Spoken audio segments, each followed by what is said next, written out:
Então, existem estudos que tentam provar que há em torno de 5.000 anos atrás o homem já bebia um fermentado de cereal.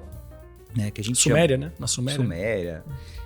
Bom, mas aí assim, o que acontece? Provavelmente foi colhido os cereais, né? Eles ficaram armazenados em algum lugar, talvez um jarro, alguma coisa assim, no tempo choveu, né? Ele começou a brotar, então as enzimas naturais do próprio grão, né? Ele começou a germinar, então foi feito um tipo de uma malteação natural.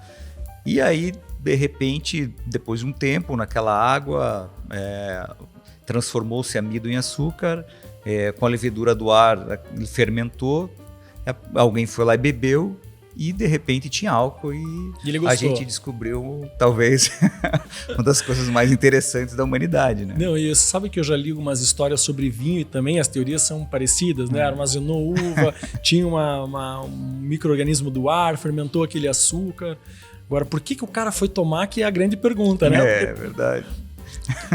Mas assim, eu acho que é prova de que, com certeza, seja o fermentado, né, o destilado foi bem depois, mas se o fermentado seja proveniente da onde, da uva, do cereal, eu acho que quando o homem conheceu o álcool, conheceu alguma coisa que ele, né, provava e que mudava um pouco, né, eu acho esse senso normal comum nosso, assim, né? Sim.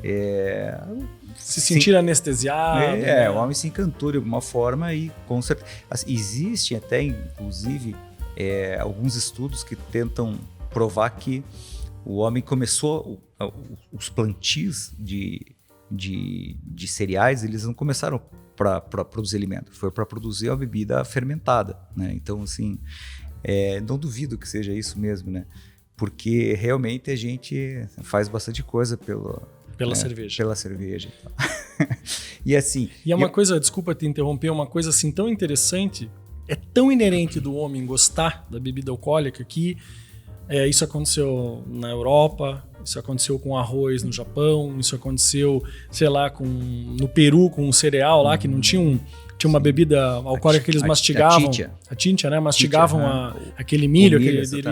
E aí no guspe daquela... A enzima da saliva ajudava a transformar o amido em açúcar e fermentava. Então você vê que o homem estava pensando nisso em vários lugares do mundo, em diversas épocas, em diversas épocas diferentes da humanidade, né? Mas eu fico pensando assim, em algum momento, cara, os caras criaram um negócio de produzir cerveja, né? A gente tava falando antes da Weihenstephaner, que é um negócio do ano... 1040, então antes de 1100, né? Acho que é a cervejaria comercial mais antiga do mundo ainda, né? A cervejaria em atividade mais antiga do mundo. Como é que eles faziam cerveja naquela época, cara? Vamos lá, para quem quer entender um pouco como é que faz uma cerveja hoje, você precisa